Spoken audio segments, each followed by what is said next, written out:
for sharing your experience from Odisha, and thank you so much for all you are doing there. It's honor to listen from you and also know about the work you are doing there. Moving on, our next story is from Nita Ganguly on waste and water. Nita Ganguly is the National Coordinator for Waste Management at the Climate Reality Project India.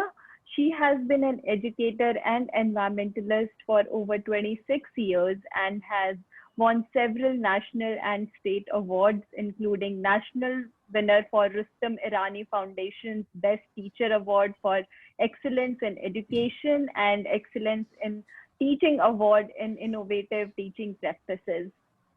Over to you, Neeta ma'am. Thank you so much. Thank you so much, Sheetal. Okay, you have to stop sharing the area. Just do it. Yes. Can you see? Can you see it? Yes, yes. Um, has it come on slideshow? Not yet. It's Now? yes, You see the slideshow? yes, yes. All right. Thank you so much for having me here. And yes, we all need to value water. Without water, there is no life. And you see, our environment has changed since the first World Water Day we have celebrated 28 years back. And we have made a lot of progress. It's not that we have not, but humanity still has a major impact on the planet. And this needs to change, because when you've given me the topic waste and water, but when waste goes into water, that's when it's called water pollution. So I've been an educator for a long time, and in the urban area, if you see, wherever I have taught in the urban area, if you ask the children where their water comes from, they will always say it comes from the tap. They have no idea and the connection. So to make them understand what is actually water pollution, I used to do a little simple task with them. I used to ask every child, because every child used to bring their water bottle. They used to not trust the water which is available in the school, so they used to get it from home. So I used to ask everyone to take a sip of water, and after they did that, I used to take a glass and ask somebody to pour some water from their bottle. And from my little kitty, from my bag, I used to take out various things like all the masalas from the kitchen. I used to come and add it to that water, which they have put in the water glass. Then I used to add some used, oil, which I have cooked. So I used to bring that oil and I put that over there. Then after doing the jharu pocha, whatever little dust you have collected, you put it over there, and you even put the pocha pani and all. I used to make a concoction, stir it nicely, and then I used to ask who's going to volunteer and who's going to drink this water. So obviously the children thought that I was absolutely crazy. I mean, how can I even ask them? So I said, then what do I do with this water? So the answer was to come out with just throw it, just chuck it. So I throw it down the drain, and that's what they wanted me to do. So after throwing it down the drain, I had to ask them again, just take another sip from your water bottle. So they all took it. They have no problem in taking water from their water bottle because they knew exactly where that water came from. And then after they took a sip, I said, you just took a taste of what I just threw it down the drain. And this used to shock them, because he says, how can you tell that? So then I used to give them the connection of where this drain water used to ultimately go and goes into a polluting or water bodies. And from that water bodies, that water is collected and comes into a tap. So very smartly, they used to say, oh, we have got AquaGuard. So we actually purify that water. So this is what we need to understand, that, we go to lengths to ruin what is absolutely pristine and beautiful, which nature has provided, and then we have to purify again to drink it. And this is the attitude we need to change. Remember this guy, he became very famous, this video, because he closed the tap after drinking the water.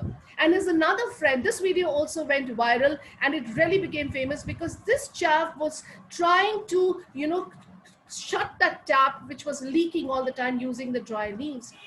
So of course, if we had done these type of monkey business, we wouldn't be facing this problem, which we rarely face it. I mean, Mint came up with a news saying that which Indian city will run out of water next, and I'm sure most people who have read this, article will check out whether it's their city is named over there or not. And if the name of the city is not there, they'll continue to do their human business. So this is what we need to think about the attitude. So somewhere around 2017, a news came in where they were planning to, put a desalination plant in Thane. And now I'm in Mumbai, so I'm interested in what is happening in Mumbai area. And this is basically to take care of the water crisis which the Mumbaikars were facing. But this was definitely shelved because somebody came up with the bright idea, this is not going to work. So this was shelved. When I'm talking about Thane, remember, these, beautiful flamingos, which, migrate in the month of September, and they stay there by March, April. And I believe the population of the lesser flamingos have really, and the greater flamingos have really exponentially improved. And that is because they are able to get their feed, and the feed is actually coming from the algal bloom which is happening over there because of the sewage drain water which is coming in, along with, of course, the plastic and the garbage. So it is like a double-edged sword, which, on one hand, the IUCN is very happy that the lesser flamingos population is increasing, but it definitely having a gross impact on the other species and the mangrove trees too. So this is what is of a great concern. And remember, there's a news which made the international headlines, which says a huge garbage fire in India's biggest city was so bad that it could be seen from the space. All right, this came in 2016, Jan 28. And yes, it is again Mumbai. I'm talking about the Diona dump. And this place burned for weeks together. So the people living around were actually breathing those dioxins, the neurotoxins, for weeks together. And remember the Thane Creek I was talking about? Look what is the close vicinity over there? The water streak, the one of the tributaries actually goes and reaches over there. It's true. When you have landfills, it not only pollutes your air, it is also seeping down, it's polluting your soil, and it pollutes our water. Remember, these do not have boundaries, they do not have borders. We can say, oh, this is my area, so please don't come in over here. Not only that, Thane Creek eventually leads into the Arabian Sea, and remember, every household is now getting their salts, and that salt is not free of microplastic. So every household, in some way or the other, whatever you're throwing, wherever you're throwing, it is coming back to your own table. Very recently, I believe now they want to build a wall, and this wall they want to build it about 2 kilometers of wall, and about 25 meters going down, a vinyl wall, a synthetic wall, in such a way that all that muck and all the waste which flows out from these landfills and eventually lands up in the creek can be obstructed. But don't you think we have this complexity bias that we want to complicate everything? Instead of taking care of the garbage that we are throwing, we want to build a wall. It's like having an ostrich mentality. That needs to change. Remember, over here, the crux of the problem is that 38% needs to reverse. Once we reach that reverse target, reaching 100% is not going to be a problem. It's the sewage water which is reaching our drinking water that needs to be stopped, and nobody's talking about it. Well, very recently, the Times of India, India Today, in fact, came up with this article, and I like this comment made by the CEO. He said the technology is available to treat sewage water to the level of making it drinkable, but there is a mental block against this. That's why only water from the rivers or groundwater sources is used to supply drinking water. So it is okay with us to dirty our river and the drinking water, but it is not okay with that technology which is going to clean our sewage water. Why? Because it is sewage water. But who is making it a sewage water? That we need to think about. Another thing we need to look into is the municipal solid waste we are dumping. 62 million tons is what we are dumping. India is 43 million tons gets collected annually, 28% gets treated, the rest all gets dumped into the landfill. That means to take care of this dumped land, we need about 1,240 hectares of land only per year to take care of it. And what happens to the 19 million tons which never got picked up from our house? Look outside your window, look on your streets, it will be all there. And that is what we are doing. We are not taking care of a problem. And by 2030, this value may rise to 165 million tons. Were not able to handle our biomedical waste before this pandemic happened. And now every day we are generating 101 metric tons of COVID related biomedical waste. I'm not talking about the rest also. So remember, what lives in water dies in water, and it does not pollute the water. What lives on land dies on land, does not pollute the land. वो खाद बन जाता है. It becomes the humus, it becomes the manure for that land. But the problem starts when we mix the two. When we mix the two, that's when the problem is. That fish, जब वो जल में मरती है, वो जल को प्रदूषित नहीं करती है. But that same fish, when it's on land, it's going to make your life hell. You cannot even stand over there. This is what we need to understand. There are two different chemistry over here.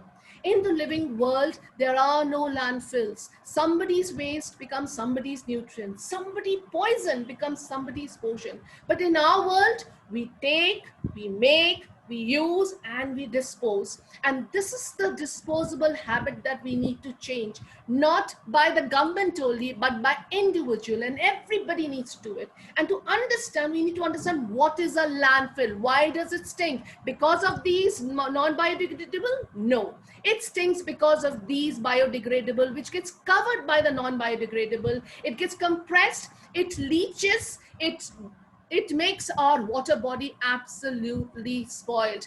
This is what needs to change. And what if we can just keep this out from the landfills? What if your landfills had only non-biodegradables and not the biodegradable? Do you think those birds will be interested over there? They will not be hovering over there because there's no food. And that is what we need to do. We can change our stinking landfills into resource filled, because this resource fill is going to be opportunity. Paisa banega.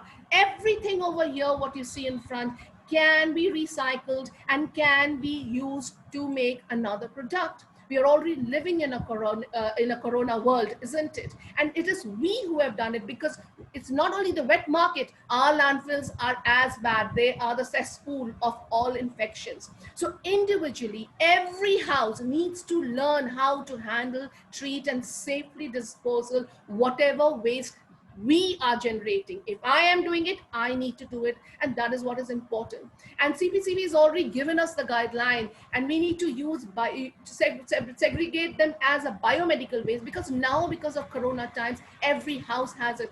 When we talk of biomedical waste, we are also talking about sanitary napkins, even the diapers. They need to be bagged, double bagged, tied. If there are sharps, they need to be put in a plastic or a cardboard container, marked and sanitized, and then handed over to the waste pickers who come and pick it up. Because remember, they are the second most important human shield to this coronavirus which we are facing. If they fall sick, then nobody is going to pick up a mug. So this is what we need to take care. Recycle, it says it very clearly. Recyclables can be recycled. Give it to your kabadi wala. Remember, kabadi wala gives you money for your recyclables. So obviously he's going to sell it. And when he's going to sell it, he's going to make his money too. So he's not going to take your money, take your kabada, give you money and throw it in the landfill. He's not a fool. He's not going to do that. And compostable, as it says, compost it. I've been doing it for last 16 years, 17 years, in fact. I've been doing it. When I see a landfill burning, I know it is not because of me, because it has never left my house. And you can join me doing the same. I have added 4 more to it. Share that extra food. Don't refrigerate it and let it spoil. Then you can also have your, feed it to some animals. I give it to flying dogs because I'm in Mumbai, I'm on the 4th floor, and I don't have any pets. bank on the seeds, make sure every seed goes back into the soil. It is not composted. I am into bio enzymes, so I've replaced all chemicals, and they have all been used. So this is what you can do. It's simple. So you need to join in. Remember, waste is something which pollutes your water, your air, your soil. It's toxic. It's absolutely poisonous, and it's an energy guzzler. So we need to change that waste into a resource. We need to look at waste in as a resource and change it into a zero garbage. Live the way the living world lives. And if we do that, that water will not be polluted, the air will not be polluted, the soil will not be polluted, and there will be no toxins. In fact, we can use the waste as our energy producer. This is what is important. Thank you so much. Remember, this is the home that we all share, and we need to take care of it. We need to be the change. Thank you. Jai Hind. Thank you, ma'am, for highlighting the issue of waste and wastewater from households, schools, workplace, and how critical it is to manage at the right time and at the right location. So now moving on, let's hear Welcome. Jal Chopal and the ground